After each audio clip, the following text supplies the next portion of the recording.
Ladies and gentlemen, please stand for the Right Hon. The Lord Mayor, the Prime Minister and the Prime Minister of India.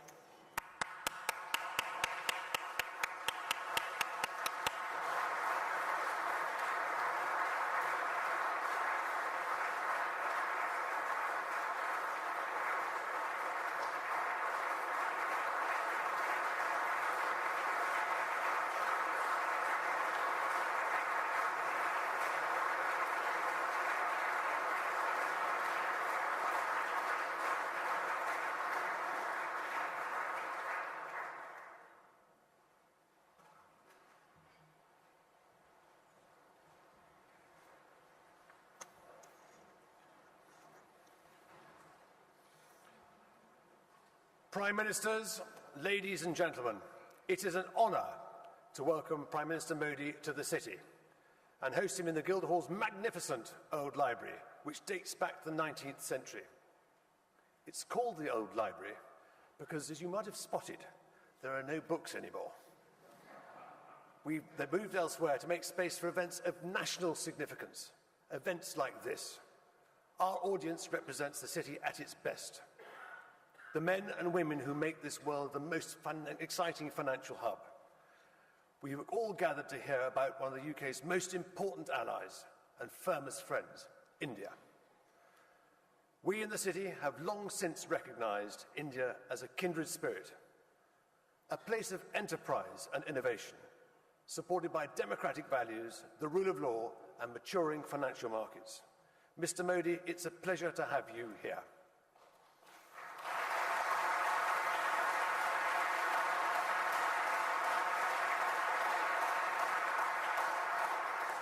Now I have great pleasure in handing over to UK Prime Minister David Cameron, who will now get the events underway. Thank you very much.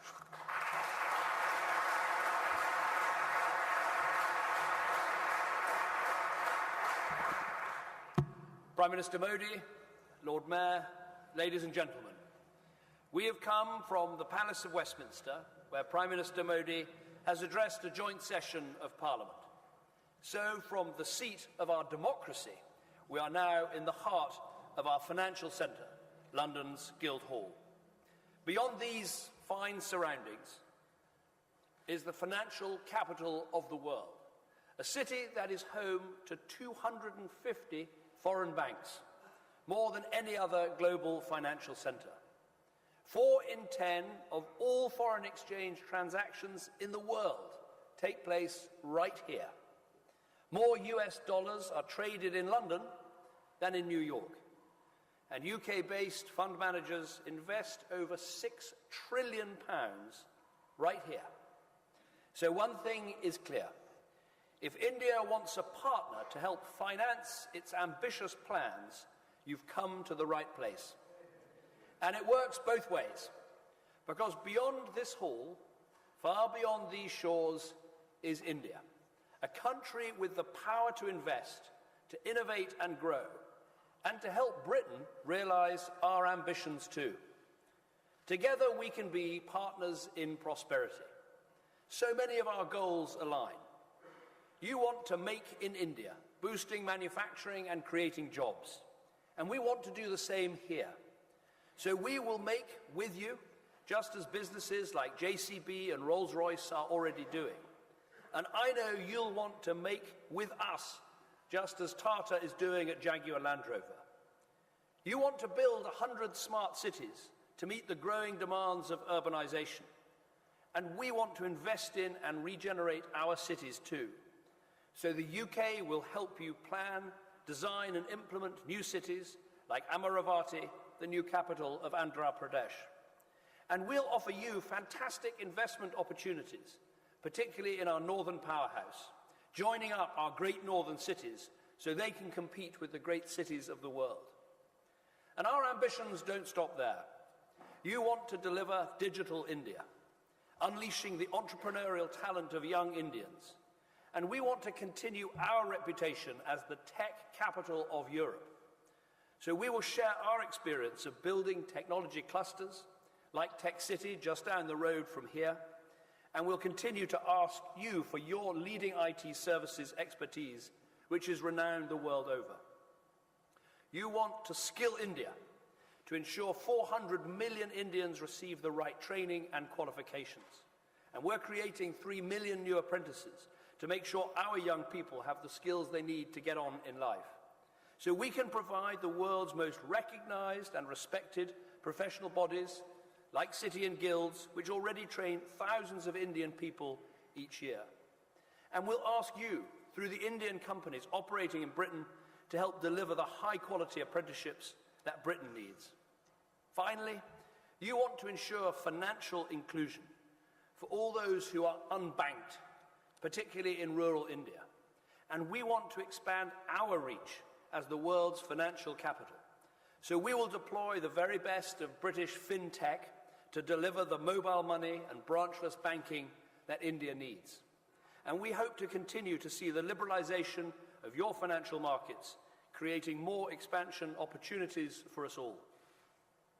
I believe there is no better partner than the United Kingdom for advancing India's economic development, ensuring your prosperity and jobs, mobilizing investment, providing world-class technical and professional expertise, and supporting your program of inclusive growth.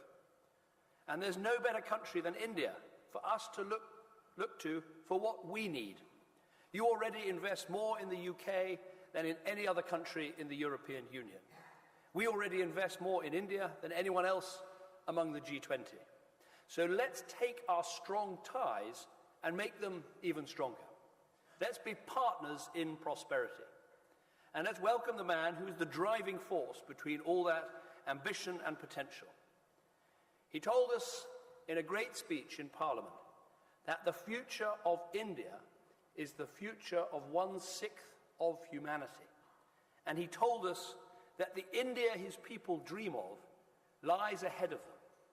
These are exciting times for an extraordinary country and a leader of great vision.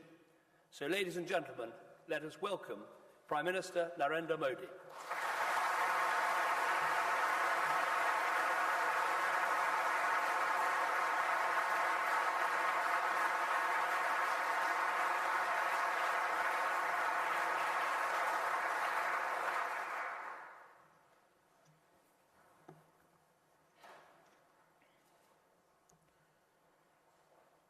Your Excellency, Mr. David Cameron,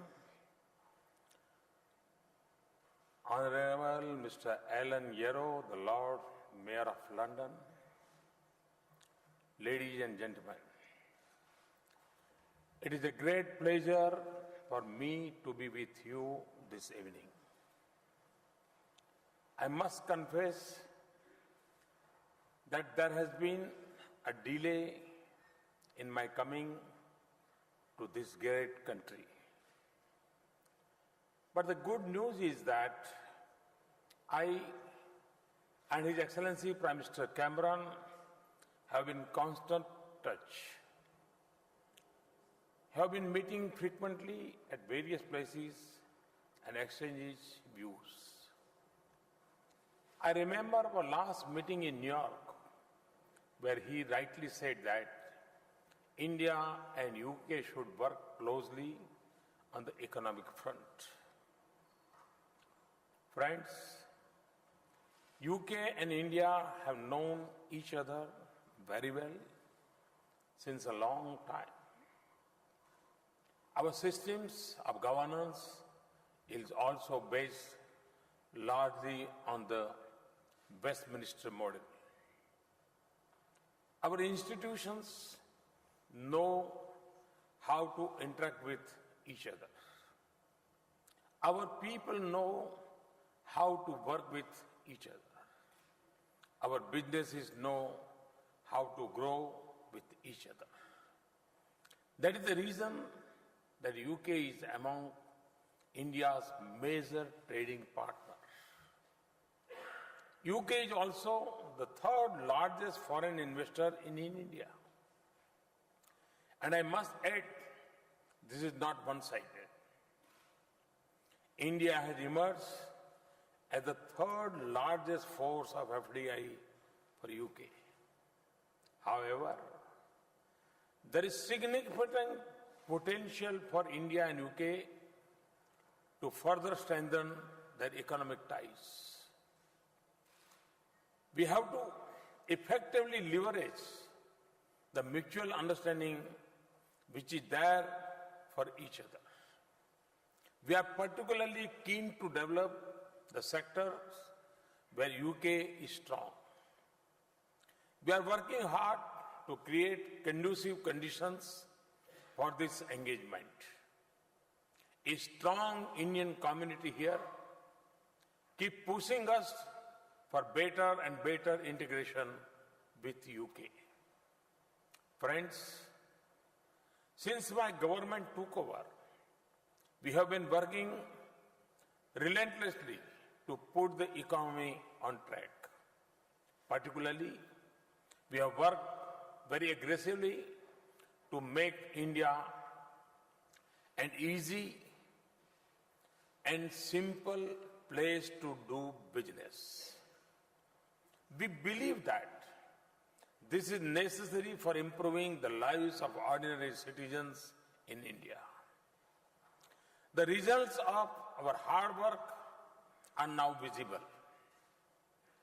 IMF chief has recently said that India is among the few bright spots in global economy today.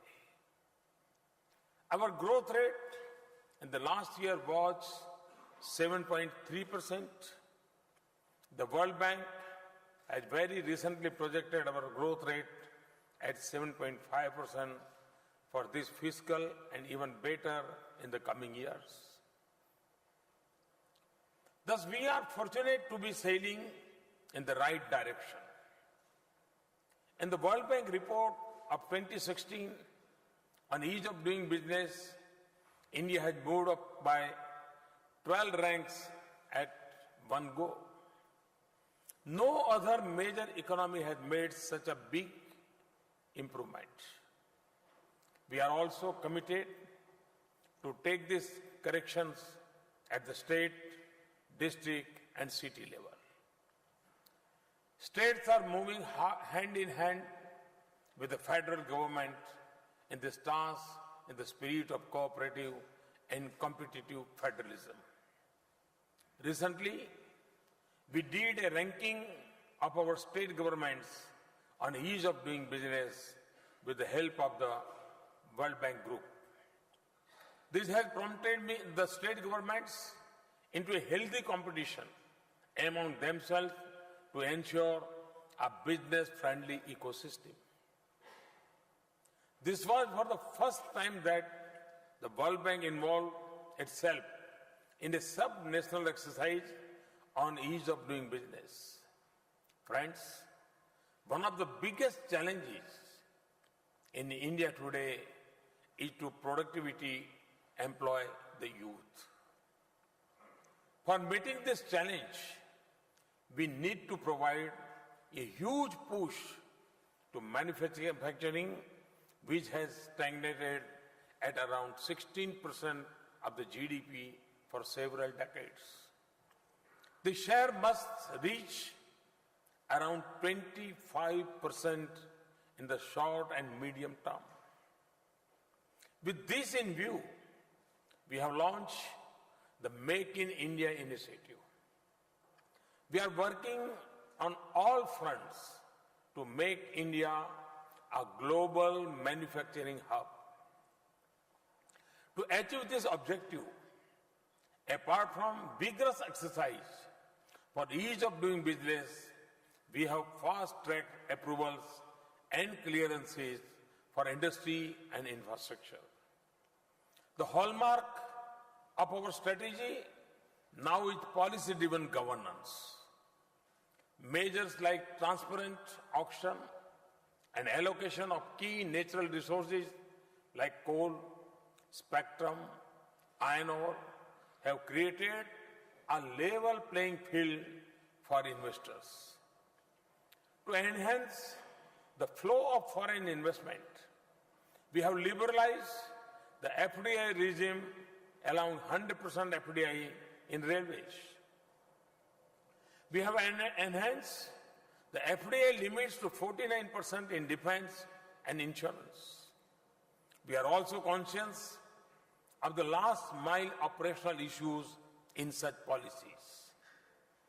In that spirit, early this week, we have carried out substantial changes in the FDI regime across 15 sectors. To give an example, now there are simply no restriction in the FDI policy for construction sector. Similarly, very radical liberalization has been done in sectors like plantation, e-commerce, and single brand retail. Moreover, we have now brought most of the FDI proposals under the automatic route. With this round of reforms, I can say that India is among the most open countries for foreign investments. Infrastructure is another big challenge for India. We are keen to build futuristic, physical, and social infrastructure. Through self-imposed discipline in financial management, we have been able to allocate more resources for infrastructure sectors. In addition, we are setting up an India Investment and Infrastructure Fund. We have targeted an annual contribution of $3.5 billion into this fund from our own resources. We are putting in place a professional team for asset management. We have also come up with the mechanism of tax-free infrastructure bonds for projects in rail, road, and other sectors. We will work together with the British government, industry, and the financial market to deepen our relationship and harness their interest in India's infrastructure. Very soon, these bonds will become strong instruments for engagement between our financial markets. Friends, there were a number of regulatory and taxation issues which were adversely impacting on the sentiments of foreign investors. We have taken a very decisive steps to remove a number of long-pending concerns. To give you some example, we have expedited regulatory clearances, including security and environmental clearance. We have increased the validity period of defense industry licenses up to 18 years from 3 years previously. We have taken almost 60% of the defense items out of the licensing process and liberalized a number of restrictions like end-use certificate for the exports. We have clearly articulated that we will not resort to retrospective taxation and demonstrated this position in a number of ways. This includes not going for imposition of minimum alternate tax of FPIs. We have introduced the concept of composite sector caps for the FPIs and other foreign investors. We have notified the regulations for the alternative investment funds. We have rationalized the capital gain tax regime for real estate investment trusts. We have modified the permanent establishment norms. We have also decided to defer the implementation of the general anti-avoidance rules for 2 years. We have introduced the GST bill in Parliament. We are hopeful to roll it out in 2016. We are working on a new bankruptcy court. The company law tribunal is soon going to be formed. Friends, we want to make sure that our tax regime is transparent and predictable. We are also keen to see that genuine investors and honest taxpayers get quick and fair decisions on tax matters. As a result of our initiatives, the sentiments for private investment and inflow of foreign investment have turned positive. FDI inflows have gone up by 40% compared with previous year's corresponding period. India has been recently ranked as the most attractive investment destination by Ernst & Young. In a ranking of the top greenfield investment destinations, in the first half of 2015, India is at number 1. Foreign Policy magazine of USA has ranked India as number 1 FDI destination. In a study of 100 countries on growth, innovation, and leadership, India has been ranked number 1 by Frost and Sullivan. India has improved its UNCTAD ranking of investment activities from 15th to 9th. India has also jumped 16 places on the World Economic Forum's Global Competitive Index. Moody's have upgraded the rating of India as positive. Thus, just 18 months, we have successfully restored the credibility of India in the eyes of global players. Through PPP, we are encouraging private investments in areas where earlier only government used to invest. We are also divesting our stake in the public sector enterprises to instill market discipline. We are keen to learn from your experience in structuring and implementing PPP projects. I am personally convinced and want to assure you that India is committed to protect intellectual property rights of all innovators and entrepreneurs. We have taken several initiatives for transparency and online processing in IP administration.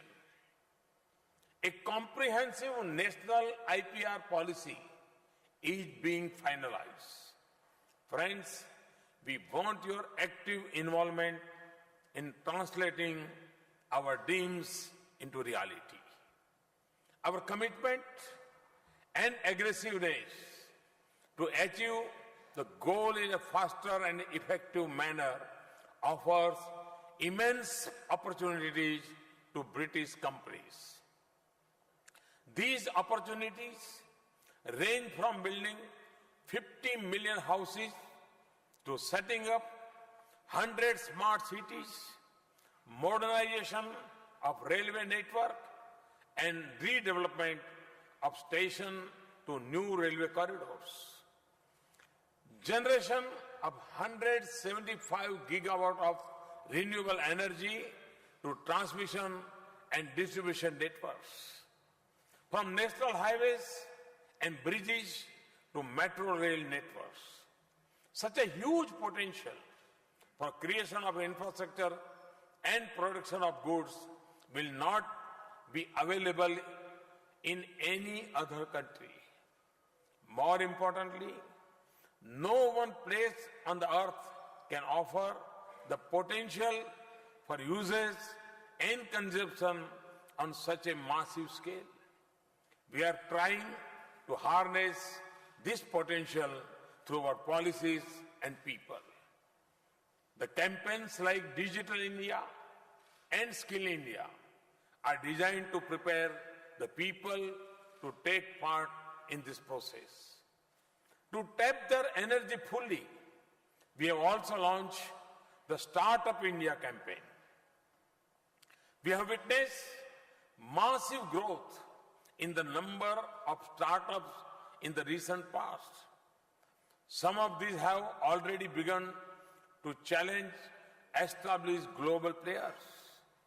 Friends, India is on the threshold of a big IT revolution. We are encouraging it to fast-track the services to our 1.25 billion people. New technology and renewable energy is our new mantra. Whatever we do, we'll do in a cleaner and greener way.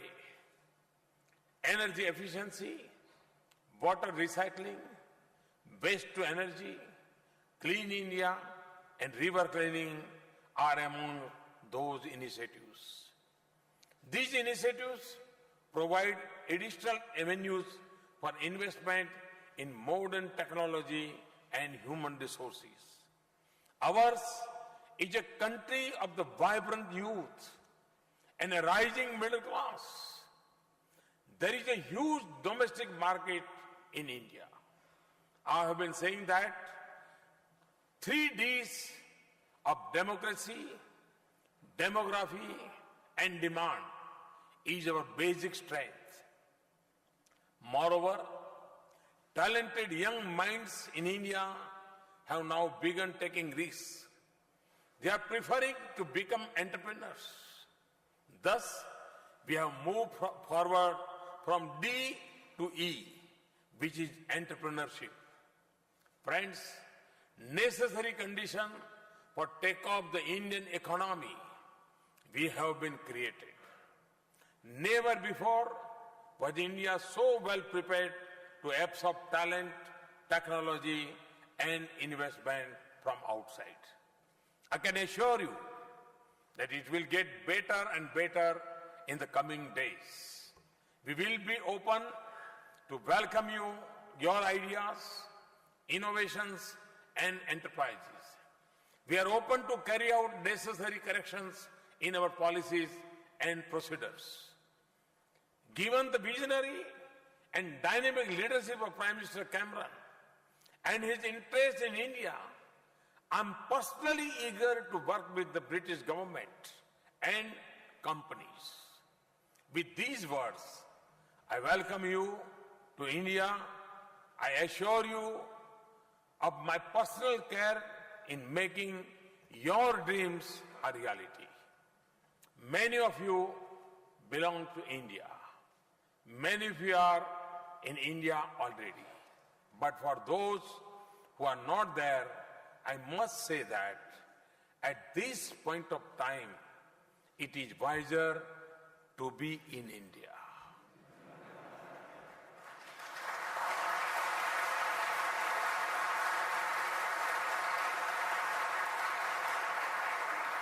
Further, we are making it easier to invest in India. And believe me, we are making it even better to make in India. Thank you. Thank you very much.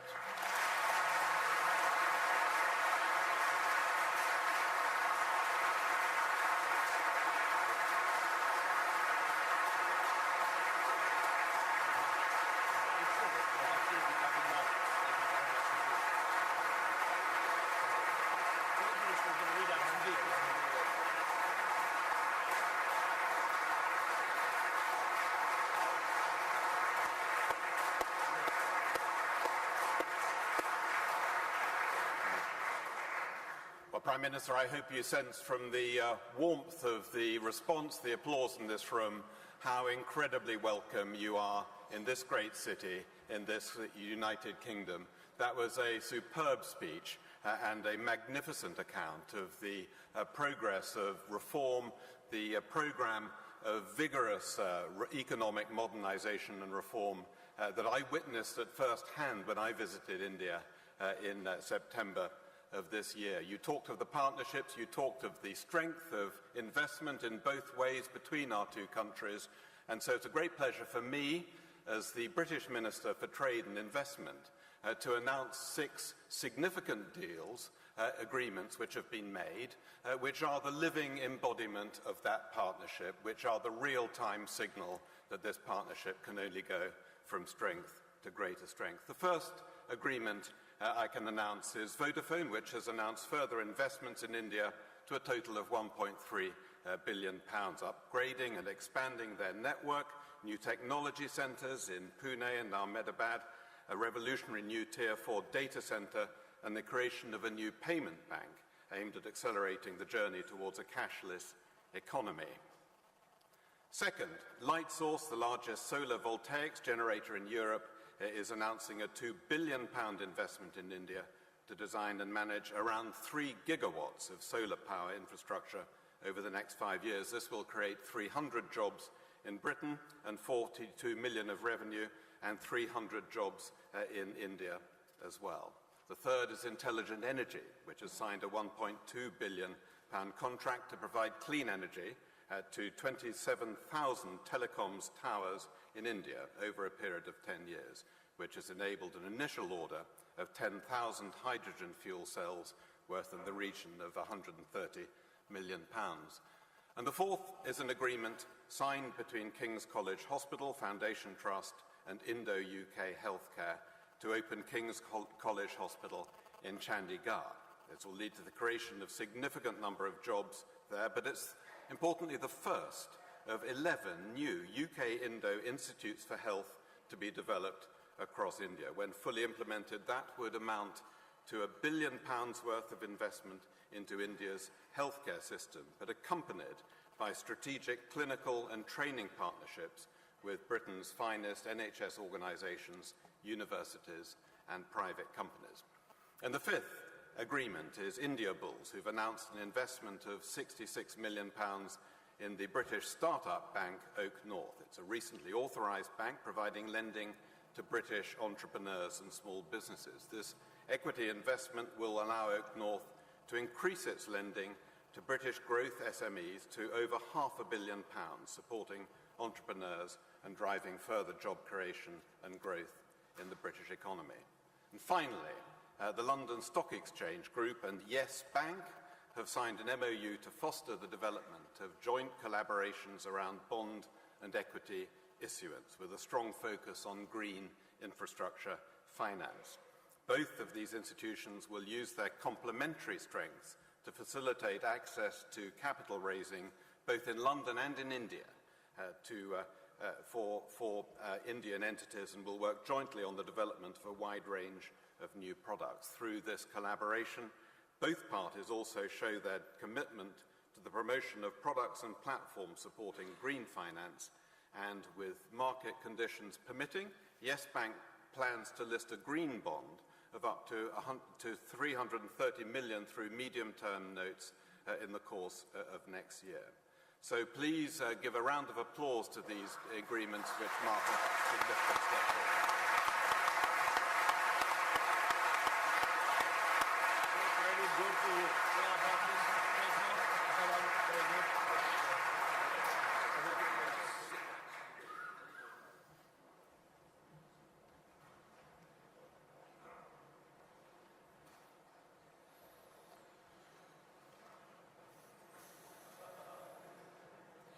Prime Ministers, ladies and gentlemen, thank you for those fascinating and exciting speeches. Jobs and growth. And on a personal note, Prime Minister Modi, may I also thank you for suggesting that this event should be held on my penultimate day as Lord Mayor. I think no better way to end the year, not only because my very first visit overseas 11.5 months ago was itself to your country, India, but because throughout the year, Gillian and I, my wife, Lady Mayoress, have had such close contact with your excellent High Commissioner, His Excellency Raja Matta, and his wife Geeta, who have been great friends and sterling support. We wish them well on their return to India. Mr. Modi, it is immensely reassuring to hear you give such an optimistic take on the UK-India partnership, which is of crucial importance to both our countries. If you want proof of that partnership, if you go down to Kensington and visit the V&A Museum, which is in the middle of its finest exhibition this year, and in many years, its Fabric of India is the title. It shows the development of India's exquisite textiles and how they're traded across the world. becoming the highlight and height of fashion here in London. From remnants of 2,000-year-old blanket to avant-garde fashion, the exhibits are coveted all over the world. And though tech may rival textiles in the modern Indian economy, the trading links between our countries, whilst as strong as ever, need to get stronger, as you've mentioned. That's why the city views India as a priority market. Through our offices here and in Mumbai, the City London Corporation has worked with India for well over a decade. Guided by experts from across India's financial services sector, they've helped us to create links on everything from regulatory reform to financial innovation. But the close link between India and the city is nothing new. Just across the road, the branch of the State Bank of India, which dates back almost 100 years. In 1956, we welcomed your predecessor, Prime Minister Nehru, who dined at the Mansion House after being presented with the freedom of the City of London. But our links go back even further than that, intertwined with shared principles of respect for democracy and the rule of law. India has one of the world's most progressive constitutions in the world. And in 1215, it is the 800th anniversary of what might be called the UK's very own progressive constitution, the Magna Carta, which celebrates the 800th anniversary this year. And it's my pleasure that City Corporation is today displaying our very own copy of Magna Carta in honour of your visit, Prime Minister. Because throughout your time in office, you too have pursued progress. I saw in December India's economic growth had fed by creation of a far more open business environment. Within the financial sector alone, we have witnessed key milestones like the insurance bill, the launch of Make in India campaign, which you mentioned, and greater investment in infrastructure. The next step is a practical engagement, such as this visit, opportunities for us to hear from India's leaders to build new business relationships and look forward. Achhe din, good days for both countries. Ladies and gentlemen, only a fortnight ago, I hosted the Mansion House first ever Diwali event. I was honoured to light my own diya, lamps which are to usher in Lakshmi, the goddess of prosperity. I very much hope that your visit, Prime Minister Modi, can also bring prosperity by strengthening the links that bring such impressive, diverse benefits to both UK and India. Thank you very much.